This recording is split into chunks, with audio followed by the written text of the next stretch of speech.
My name is Martin Matter with the Witness to War Foundation. It is September 12th, 2014, and we are in Columbus, Georgia. Sitting with Mr. Bob Whelan, Whelan, who served in the European Theater of World War II in the United States Army in the 13th Armored Division, 59th Armored Infantry Battalion, A Company. How are you doing today, Bob? I'm good, thank you. Glad to hear it. My first question is, where are you from originally? Originally, I was born in Buffalo, New York.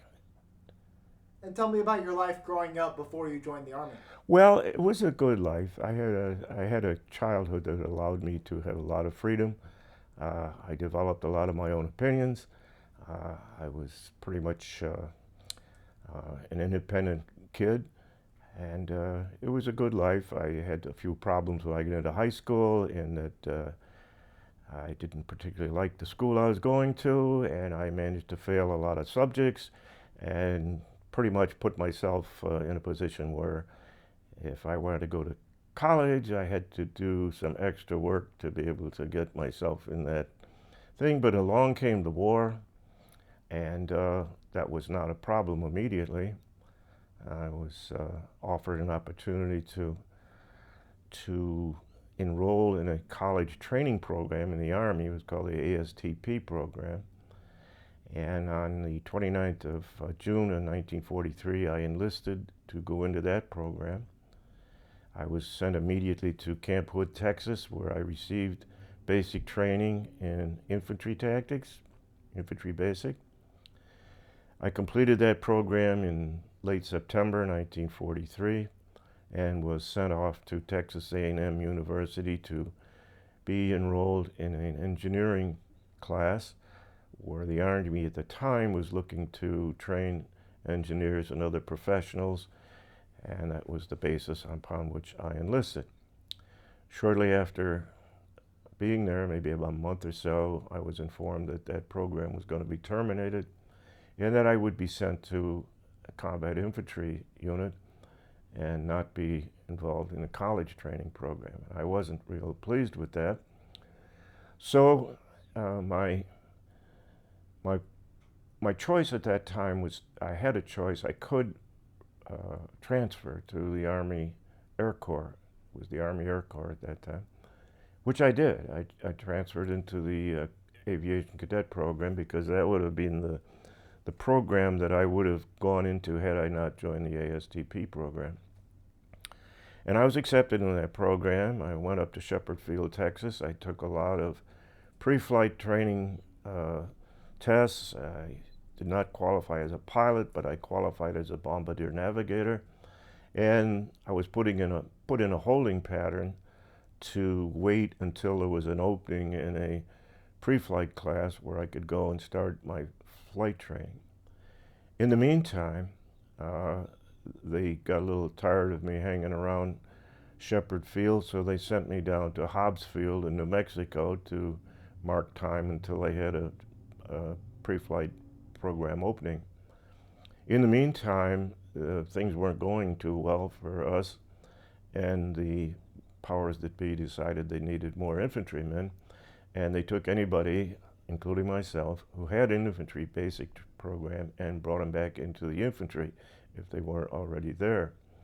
So that's how I happened to join the 13th Armored Division along about March of 1944. I wasn't with them when everybody else was with them in Camp Beale, California. I kind of became the new kid on the block, and it wasn't really too easy for me. I had been used to a kind of life where I could find ways to make life easy for myself, and all of a sudden life wasn't easy anymore, and I became sort of unhappy. And my attitude went along with it, so that I started doing things that I probably shouldn't have done. Got into several difficulties, wound up getting in a barroom brawl and spending the night in jail. And then uh, the next day when I returned to camp, I was just in time with all my beat up clothes and everything to receive a good conduct medal because I don't think Army protocol could account for not awarding a medal with a last minute, uh, let's say, episode like I had.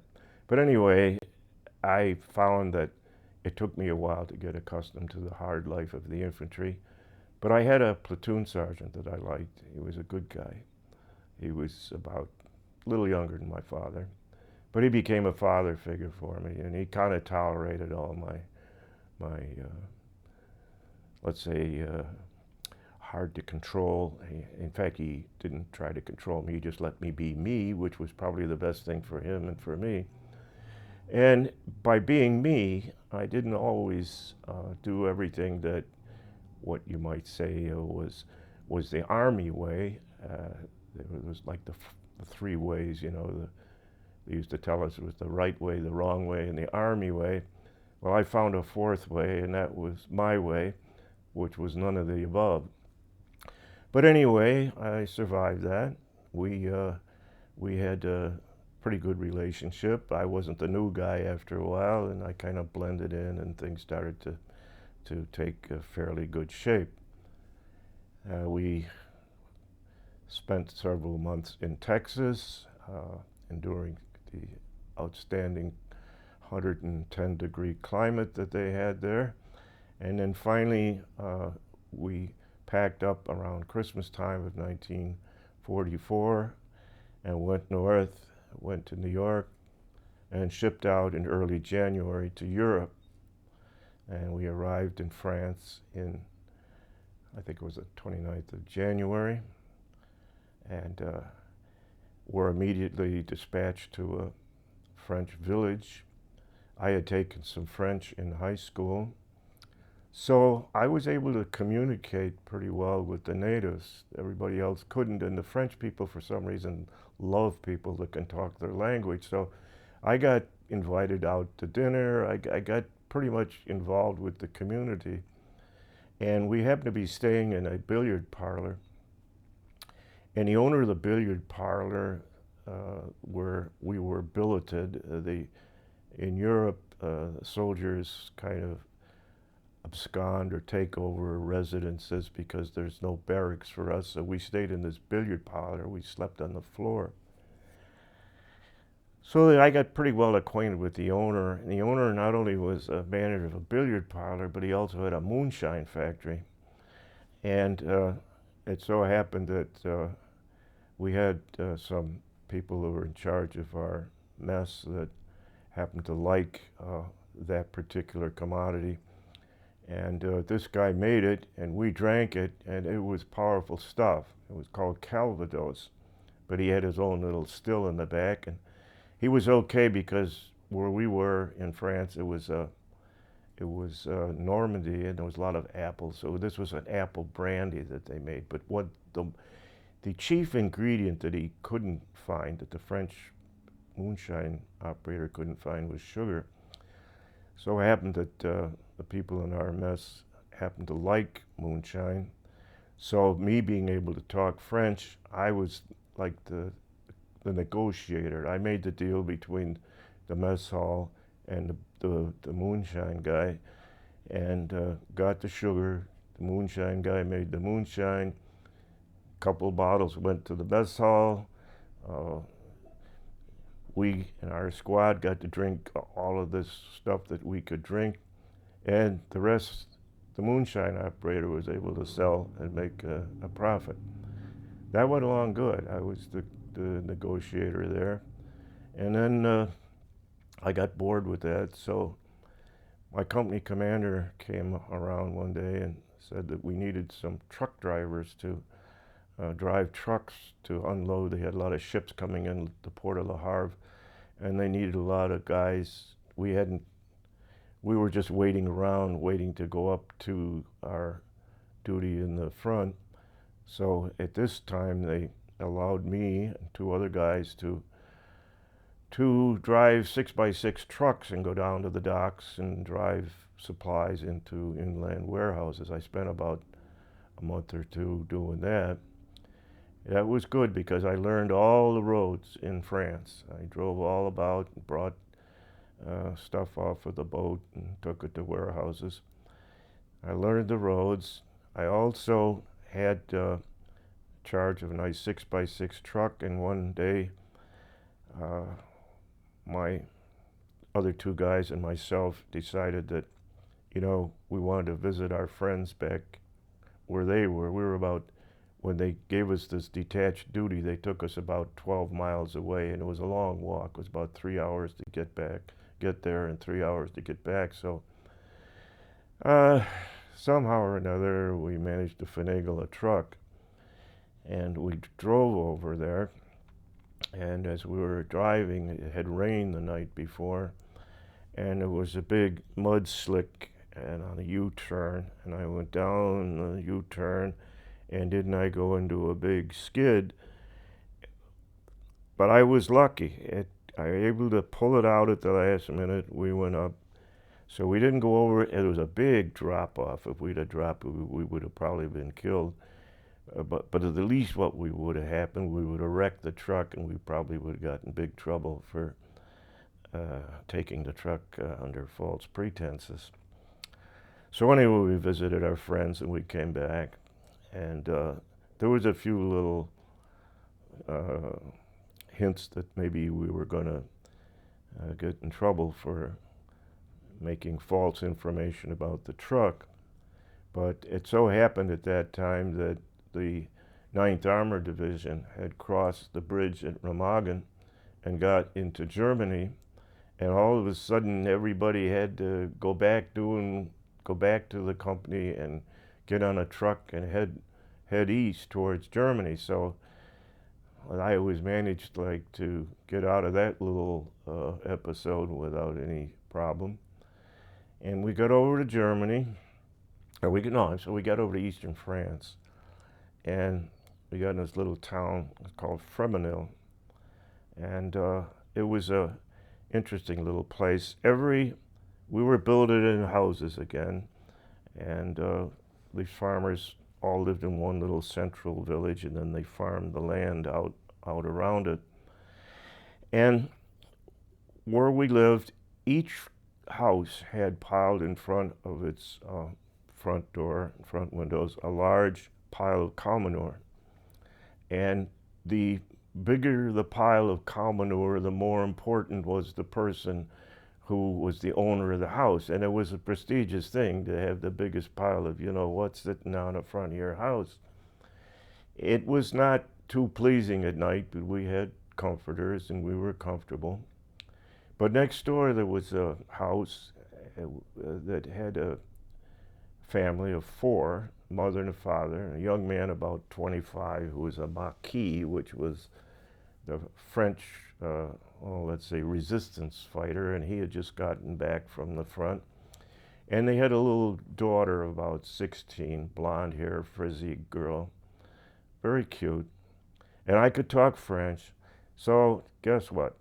I got talking with her brother and her, and pretty soon we're talking away, and pretty soon, we're kind of kidding around and, flirting away. So this happened. This was only a few days later. The company came by and they said, we're going to have a movie tonight. We're going to show it against the side of a wall. And you're welcome to come, bring your whatever people you want to bring, and we'll show the movie. And we're going to have beer and pretzels, and then we're going to be moving out towards Germany. So I invited, what's a guy do? He got a pretty girl. He asked the girl to go to the movies.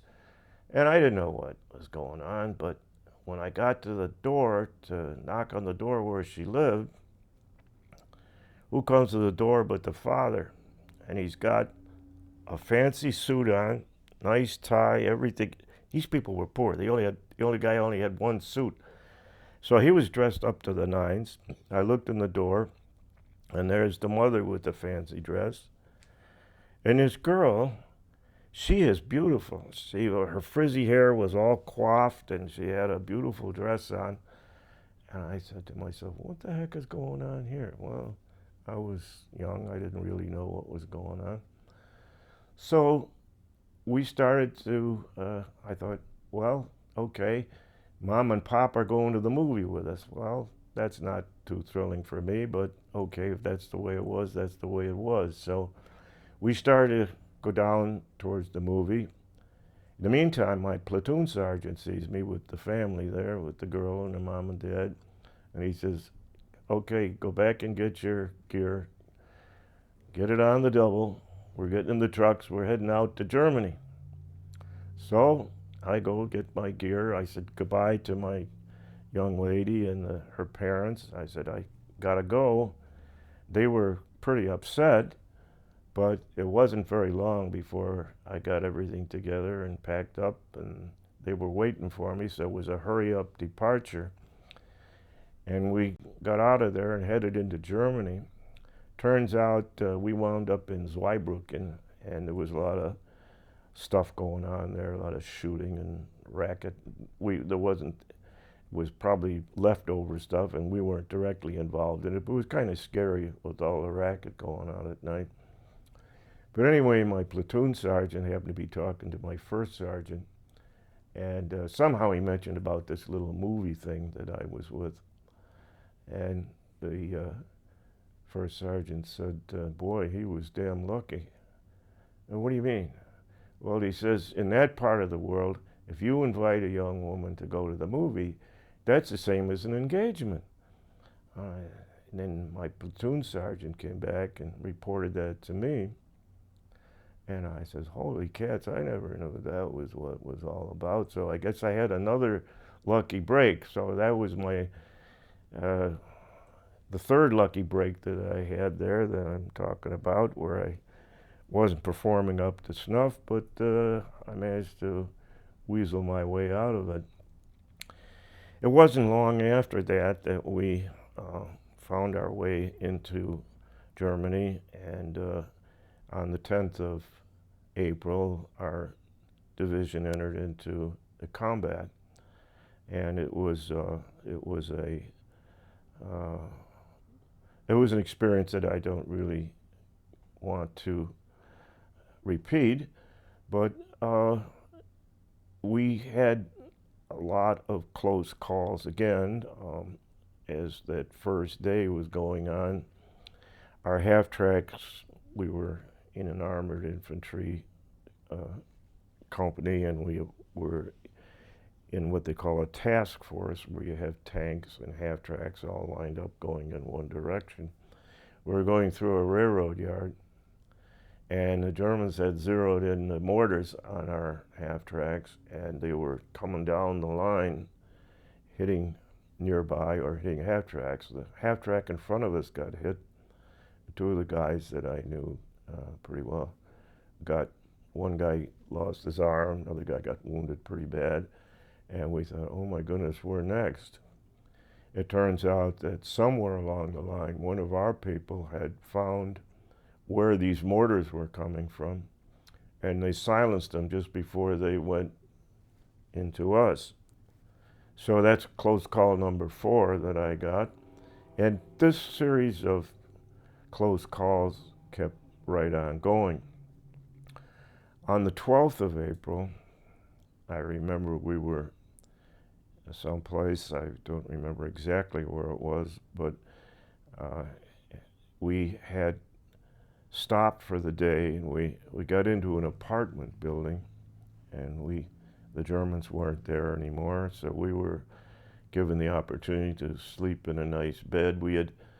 I forgot to mention that as we left after the mortar episode, we had to cross a river got soaking wet. We had we had to cross by foot. There was no bridge.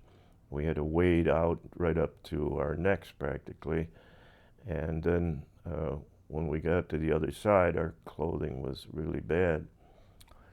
Somehow they managed to get a pontoon bridge, and they got our half-tracks over. But when we went up to the next day, to the 12th, as I started to say about that apartment building, our clothes were pretty bad, and our underclothes were, really bad. So we thought, well, let's just ransack through the drawers and see if we can find some underwear. Well, at that time in Germany, there wasn't many men around. They were all shooting at us. So the drawers where we were full of ladies' underwear, but our underwear was so bad that we decided we would take the ladies' underwear and put it on anyway, which we did. And I even packed another little uh, batch of it in my musette bag. We didn't carry packs on our back. We carried like a big purse. They called it a musette bag. And we carried our stuff in that. So I packed the ladies' underwear, and I'm glad I did. And so we went through the Ruhr pocket. Uh, I had somehow managed to uh, be involved with another division, and I got into there because I had uh, not been around when we were moving, and I lost track of where we were. I wound up joining up with another division, an infantry division. It was the 97th Infantry Division, and I reported in that I had become separated, and they said, okay, you can join with us and we'll take care of you.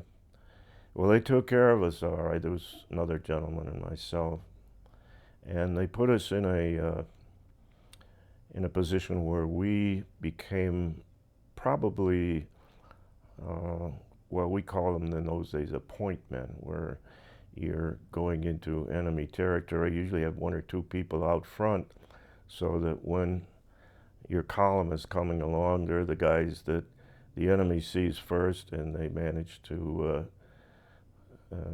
it's difficult to survive in that position. But somehow I did, and that went on. I took about 3 or 4 days before I got back with my company again. But in the meantime, uh, several interesting things happened. Uh, we were taking, with this infantry company, we were taking a small town, and we were going through a meadow. And it was a long meadow, probably maybe 400 yards, 500 yards long, fairly long.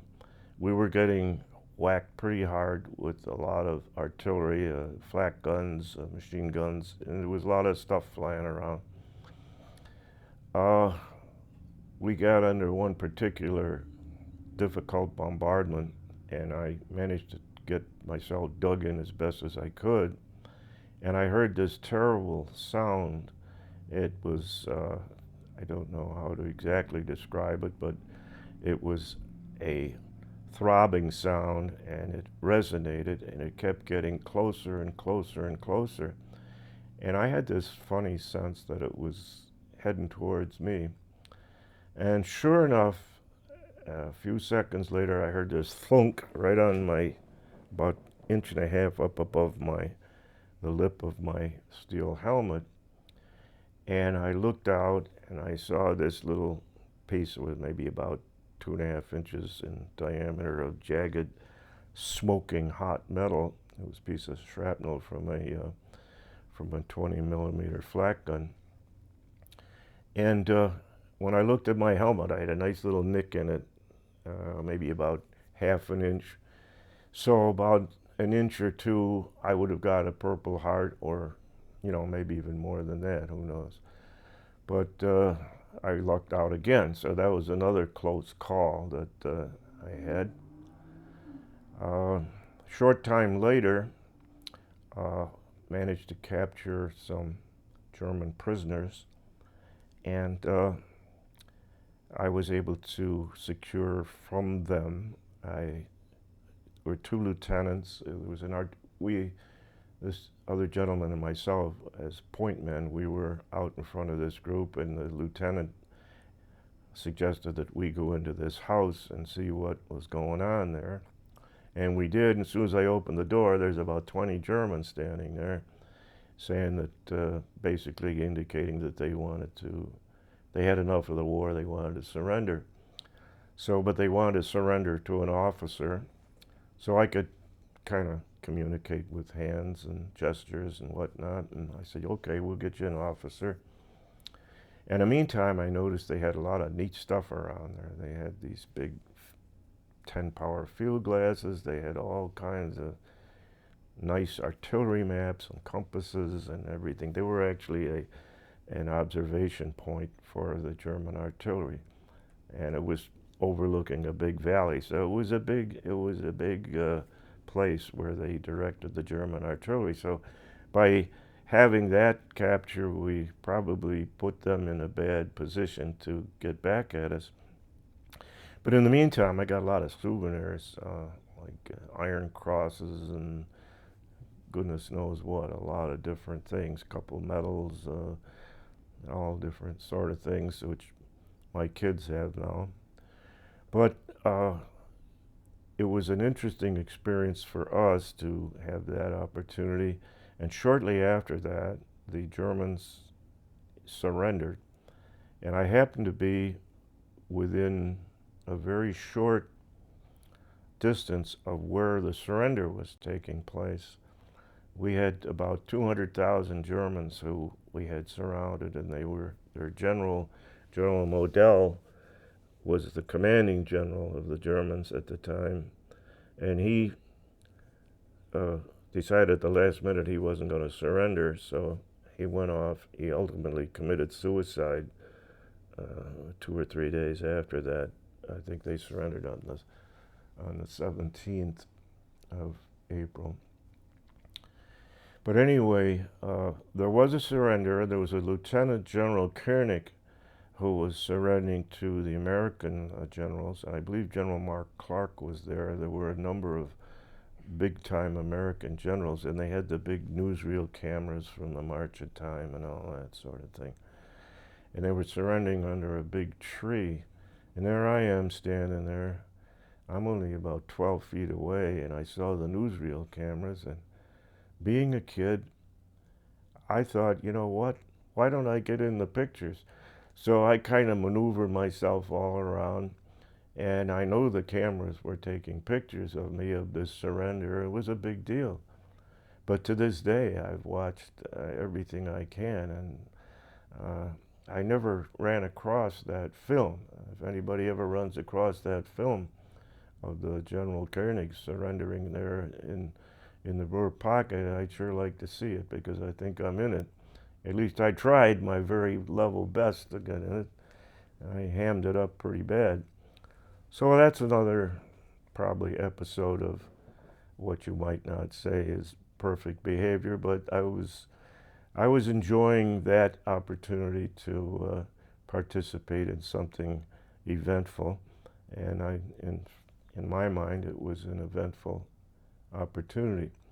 Shortly after that, I was reunited with my company, and we hung around for a while, and then we started on a long drive down toward what they called the redoubt. And the redoubt was where the Germans were supposed to do their last stand, and our job was to get down there before they could get it underway. And we joined General Patton's group at that time, his Third Army. We weren't with the Third Army until that time. And we joined with Patton. We went quite fast through that part of Germany. We got into a town eventually called Plattling. And I remember that I was coming through, there was a whole line of trucks lined up, of our trucks. All our supply trains had caught up to us. We stopped for a couple of days in Plattling, and our supply trains had stopped, had got there, and I started to walk out between a couple of trucks, and I don't know what made me do it, but I decided I wouldn't go right out. I stepped back, and the second I did, whoom, this truck went by. Had I stepped out, I probably wouldn't be sitting here telling this story, because it didn't miss me, but it almost nicked me. But that was another close call. In the meantime, in the same town, here's an interesting story. Some of the people had managed to find a bank, and someone went in with a stick of dynamite or something and blew the bank vault. And there was money. Some guy, one of the guys, took the money and he was flinging it around like it was Monopoly money. So he thought it wasn't any good, but I didn't. I got a bag and went around behind him and picked it all up. And I put it in my musette bag, and we kept it till after the war. Turns out that it was our little squad uh, monetary stash that we could get all the stuff we wanted for without anything coming out of our pockets. I didn't blow the vault, so I didn't have any guilt feelings there. But somebody else had gotten into a butcher shop, and I poked my head in the door to see what was going on, and there was sausages all strung every which way, and they were beautiful. So our mess people had caught up to us, and they spotted it. So they went in the butcher shop, and they had big containers, and they grabbed all the sausages and put them in the containers. This was around the 28th of April of 1945. So they took them with them to have at a future time. So in the meantime, we go down a little bit closer to Austria, and we get down to an area where there was a lot of stuff going on. We had captured some prisoners, and the first sergeant, we were in a task force where we had tanks up in front of us and then the half tracks, and we were in the lead half track.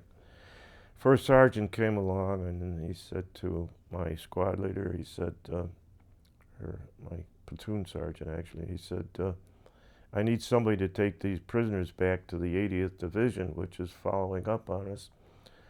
And I don't know what the heck prompted me, but I said, yeah, I'll do it. And normally you don't do that in the Army. You just kind of wait till they pick you, because you never know what you're going to get into. But I did. I volunteered, and I had this group of about 14, 15 Germans, a couple of officers and a couple of sergeants and enlisted men. And my first sergeant told me, you got to go down this dirt road we just came up on. We came about a mile off the main highway up a dirt road. Get on the main highway, go left, and about a mile back there's a barn there in the 80th Division. They just radioed me. They got a guy there, and he'll take care of the prisoners. So you take them down the dirt road, down the other road, find the barn, leave them, and then come back. So he says, in the meantime, we're going to keep on going. So you're going to have to, you're going to have to make your way back here pretty fast, or, you won't be able to find us. Well, I got lost once. I didn't feel like getting lost again. So I took these guys, and I'm out there. There's nothing going on. I should have been scared, but I wasn't. You're all by yourself with the 14 German prisoners, and any German machine gunner could knock you off without a lot of trouble. I went down the dirt road. I got to the main road. I turned left. I went up a mile with these guys. It took probably a long time, maybe half, 3/4 of an hour, or whatever it was to go that far. And I couldn't find any barn. I kept on going, no barn. Kept on going, no barn. So finally I see these 3 guys off in the distance, and I didn't quite know what they were. I didn't know they're Germans or Americans, but luckily they turned out to be Americans. They were 3 guys from the 80th Division that I was supposed to take the prisoners to. So we finally got together, and I told them what my job was, that I had to bring these back to the 80th, and then I had to go back and get back with my company. So they took the prisoners, and here I am out in the middle of no place, way down in southern Germany by a road, and I started to walk. And I'm walking back, and all of a sudden there's a motorcycle coming at me, and it's got a German guy on it with a uniform. And I saw him coming. He probably saw me, but I don't think he it dawned on him who I was or what I was, because I stuck my M1 out, my M1 rifle, and I indicated that I wanted him to stop and raise his hands, which he did. And when he took a look at me, we weren't very pretty to look at in those times. You know, we hadn't slept a lot. We were kind of dirty, and we had these eyes that you have when you get into situations like that, kind of hollow eyes. So we weren't pretty to look at. And he looked like he was scared to death, but he had a big pistol up underneath his arm. So I motioned to him to take out the pistol and hand it, and he handed it to me, and I put it in my pocket, and I figured, okay, you're not going to be able to shoot me with that. So he had this motorcycle, and meantime, I'm about 3 hours behind my people, and I thought, how in the world am I going to catch up to them? And I don't even know where the heck they are. I know where the dirt road is, but whether they're still on that dirt road or anything, I didn't know. But anyway, I thought, and I had never ridden a motorcycle before. So I said, I made motions to this guy to how to start this thing and how to run it. And it wasn't exactly a motorcycle. It was like a great big bike with a motor on it, so that you had to, but it had the control levers and everything on it. But to start it, you had to kind of run with it and then let the clutch out, and then the engine would catch and you would go. So 2 or 3 tries, and I finally got it figured out. And so down the road I went. I went down the road. I got to probably going fairly good rate of speed, maybe 40, 50 miles an hour. And I finally got to the mud road where the tanks and the half-tracks were. And I could see them. They weren't hard to follow. The tanks and half-tracks make good tracks. But the roads in Europe have very high crowns, and being muddy and all, every 100, 150 yards, I'd hit a crown and I'd slide and I'd fall. So I had to get up, start the bike, and go again. And in the meantime, I got pretty bad mud all over me. I didn't get hurt, I was young.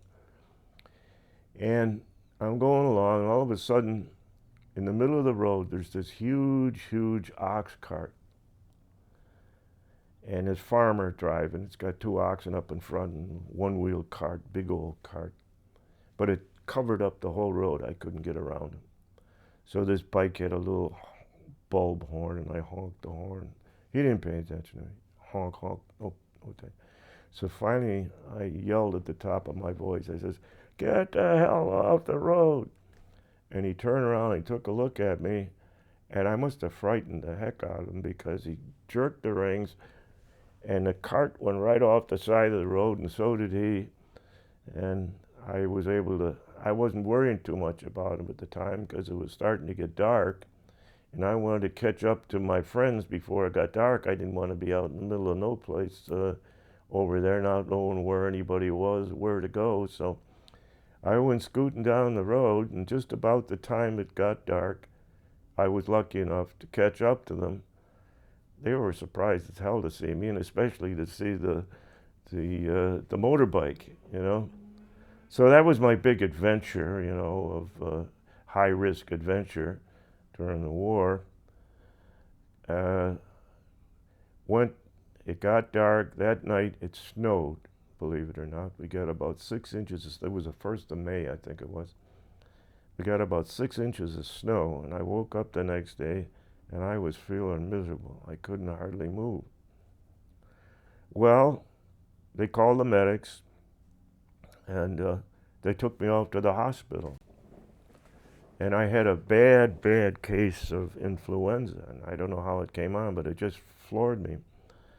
They gave me these huge, huge sulfa pills. They had just gotten those out, and they made me wash them down with tea. And I washed them down with tea all night long, sweating, doing all the stuff you do when you got the flu. And some kind of a miracle, the next day I was fine. But I couldn't hardly move. But my flu was gone, my fever was gone.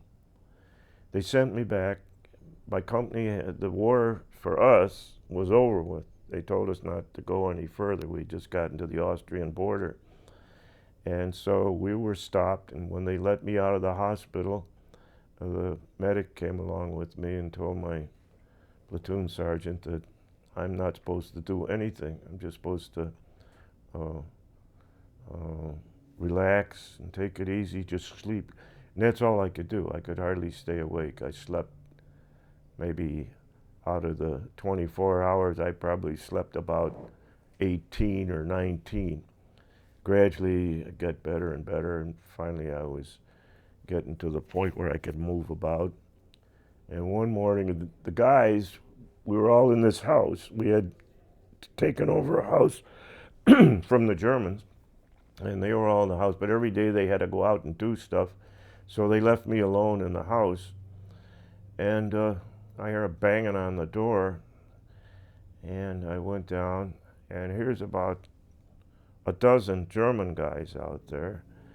They didn't have any weapons with them. I didn't have any weapons.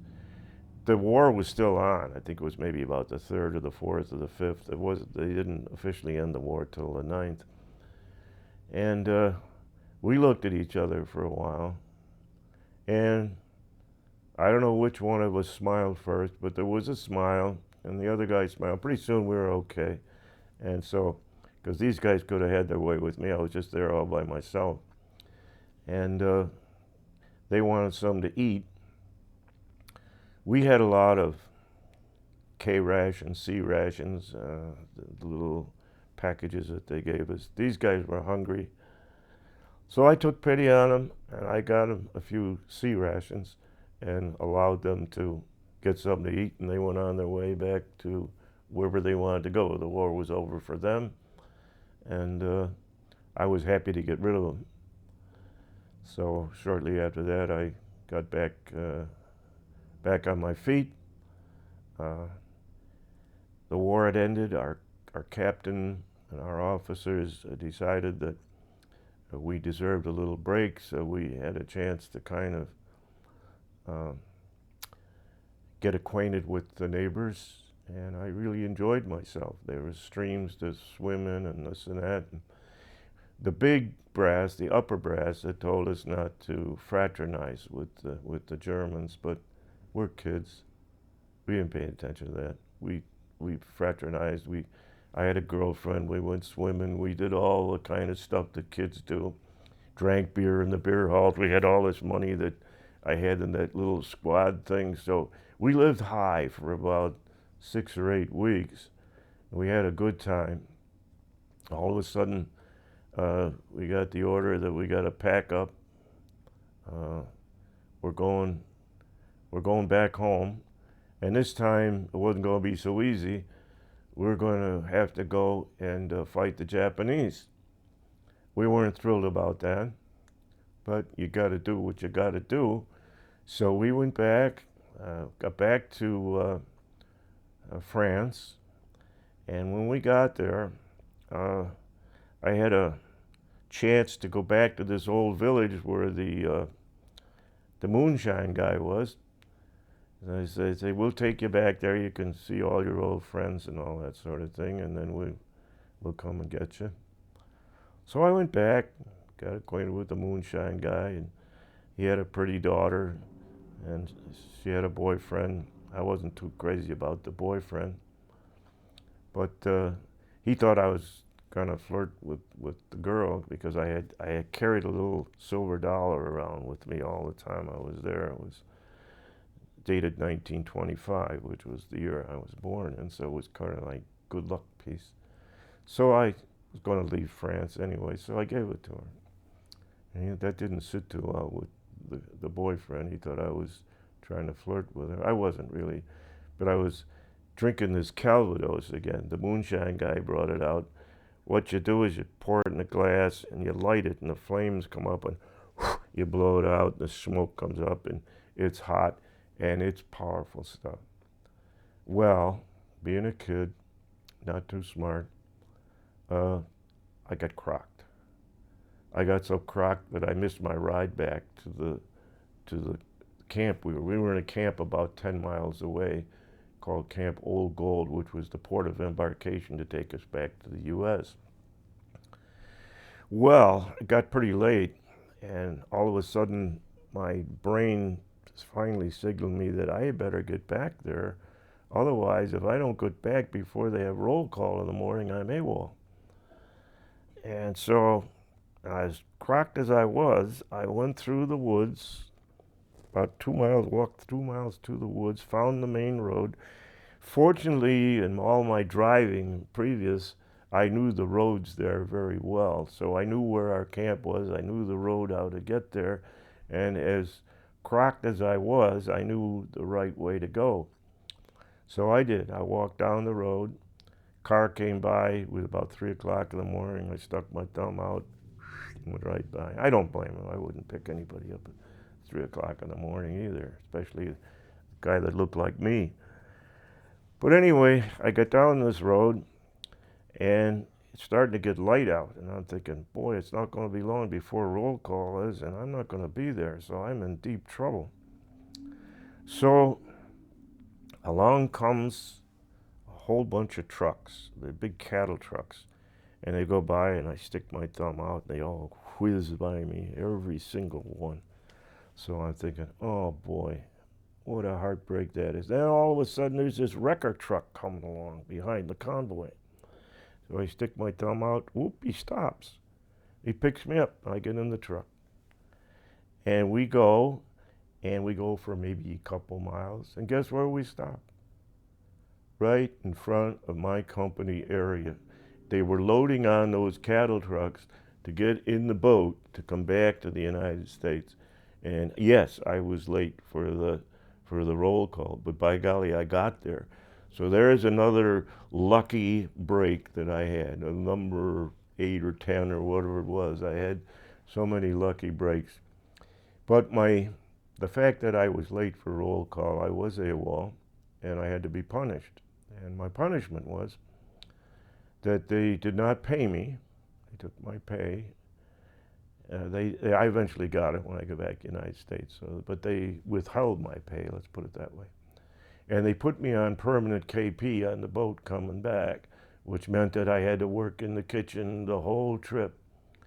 And it normally would have taken 7 days, but it took 8 days because the crazy crew on that ship, as we got off the coast between England and Ireland, there's a bunch of these huge ship mines out there, and they had this, 3-inch, 4-inch cannon, whatever they had, and they decided they were going to blow up the mines. Well, these guys couldn't shoot straight. They were shooting for maybe 5 hours, and they kept missing, and the mines kept getting closer, and I said, come on, let's get the heck out of here. So finally they went away. I thought, my goodness, if they don't get out of here, they're going to read about us as being the first ship that got sunk after the war. But we got back to the States and managed to get home.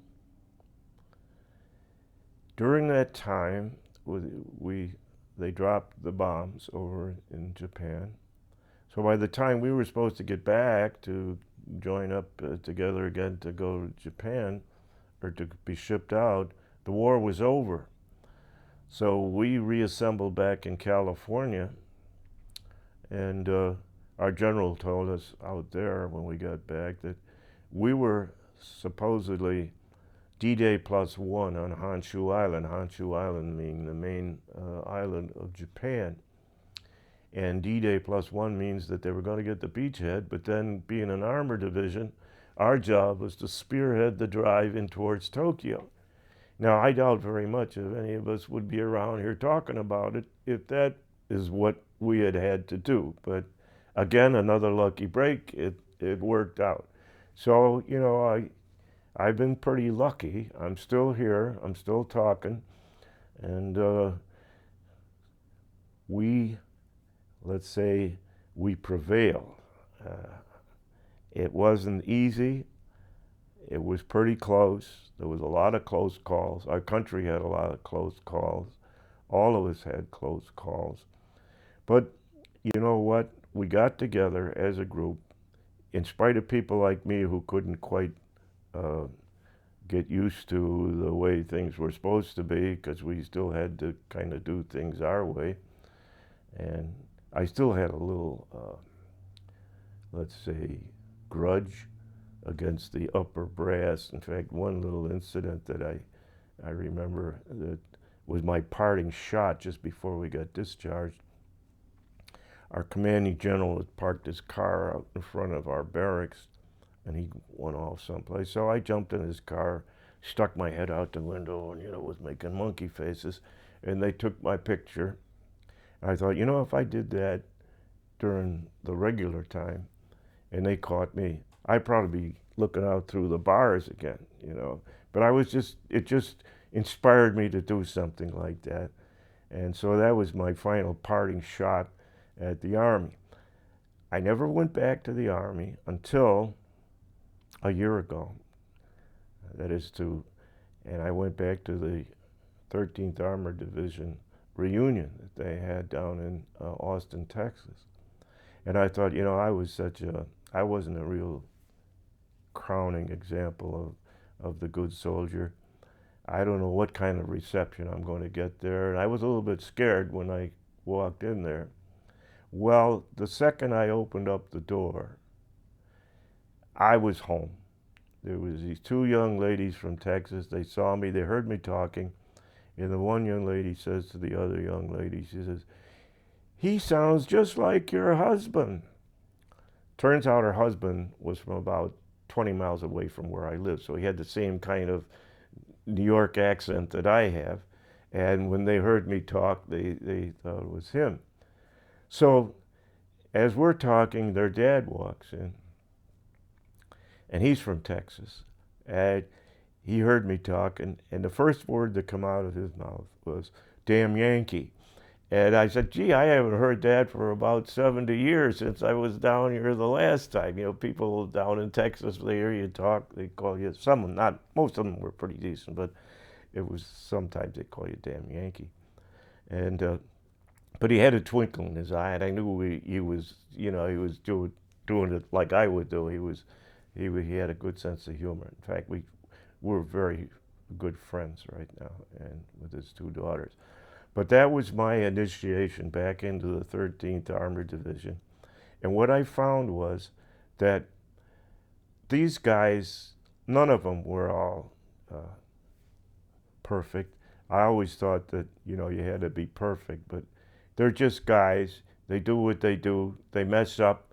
But when the cookies are in, when it's all said and done, everybody's in there doing their job, and their families are so grateful for them. Their families honor them, and that's what this reunion thing is all about. And I hope that sometime in the future, we're not going to be around too much longer. And we made it through all of that. I kind of went through all of the goof ups that I did, but I probably did a few things that were right as well. And I think that's the way we all did. I think a lot of our people, nobody did everything perfect, but we managed to come through it. We managed to survive. And the surviving part of it is what's important. It's not conquering, it's surviving. Surviving to be a family member, to be a father, to raise children, to do all the things that people do as a family. And that's what this is all about. And that's why I love coming here. And that's what I love about all of these folks that are here. We come from all over the place. We all talk funny to each other, but we're talking the same language when it's all said and done. So that's about all I can say about this. Well, you've told me some pretty miraculous stories, and I'd just like to thank you so much for taking the time to come up and tell me. But most importantly, I'd like to thank you very much for your service. Thank you.